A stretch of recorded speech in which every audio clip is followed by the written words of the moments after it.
Dialog Jangan Berhenti, NKRI itu Islami oleh Imaduddin Utsman, Wakatib PWNU Banten. Mengangkat dan membentuk suatu negara menurut faham AHL Sunnah wal Jamaah adalah wajib. Namun, mengenai bentuk kepemimpinan, negaranya tidak mengkristal kepada bentuk dan model tertentu.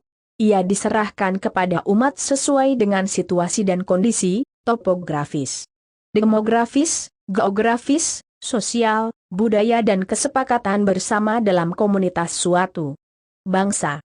Kesimpulan ini dikarenakan Al-Quran dan Al-Hadits tidak memberi perintah yang tegas akan bentuk suatu negara, demikian pula ijma tentang itu sama sekali tidak pernah terjadi.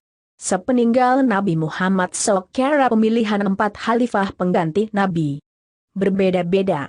Abu Bakar dipilih secara musyawarah antara kaum Muhajirin dan kaum Ansor.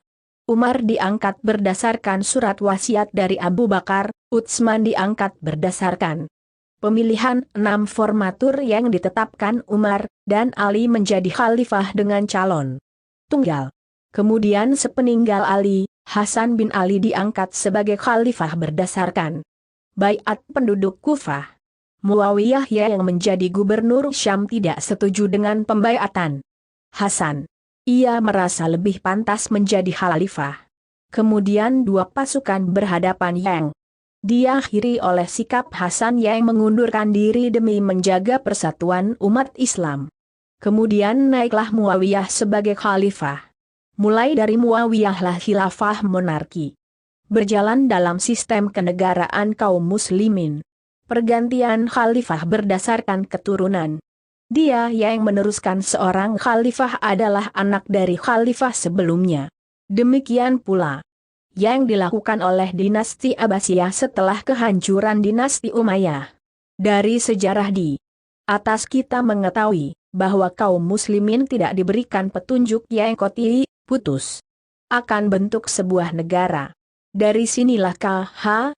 Ma'ruf Amin mengatakan bahwa sistem kenegaraan yang Islami itu bukan hanya khilafah, tetapi juga termasuk kerajaan, keamiran, kesultanan, dan negara kesatuan, semuanya Islami karena sistem-sistem itu dijalankan oleh umat Islam untuk menjaga urusan mereka dalam kehidupan baik urusan dunia maupun akhirat, agama.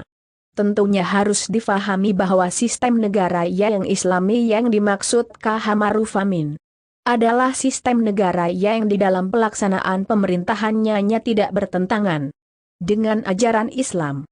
Ketika kita sepakat bahwa sistem negara dalam Islam diserahkan kepada manusia, dan kita sepakat sistem kenegaraan kita adalah berbentuk Negara Kesatuan Republik Indonesia, NKRI. Maka sekarang ada pertanyaan, bagaimana kaitan NKRI dengan penerapan syariat Islam? Apakah negara kita telah termasuk menerapkan syariat Islam atau belum?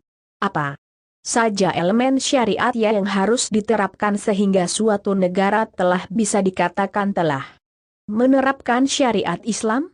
Kalau dikatakan bahwa NKRI dari mulai merdeka sampai sekarang belum bisa dikatakan menerapkan syariat Islam, lalu apakah bangsa Indonesia selama ini telah berdosa? Kalau sudah dikatakan menerapkan syariat Islam dengan indikator ibadah tidak dilarang, UU perkawinan, UU wakaf, UU waris, bank syariah dan sebagainya.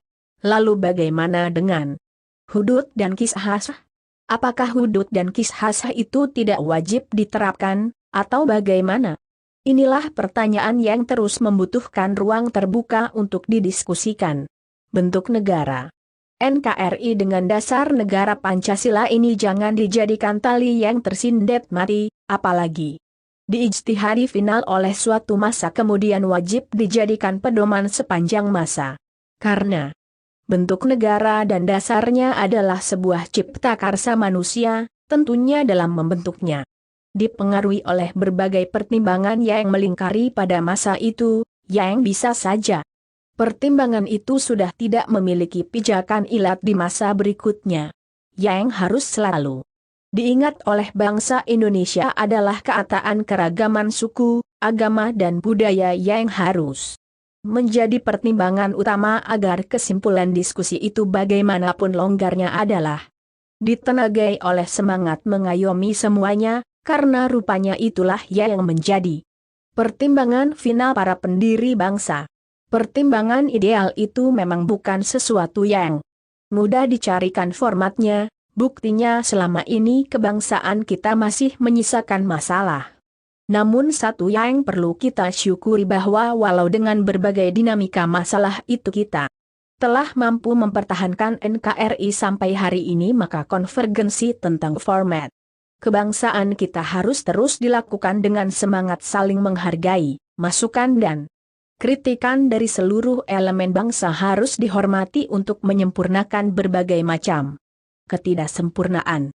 Dialog yang berkelanjutan dari masa ke masa dengan semangat pertimbangan kebangsaan yang sama dengan pendiri bangsa akan menjadikan format kebangsaan dan negara kita lambat laun semakin kokoh.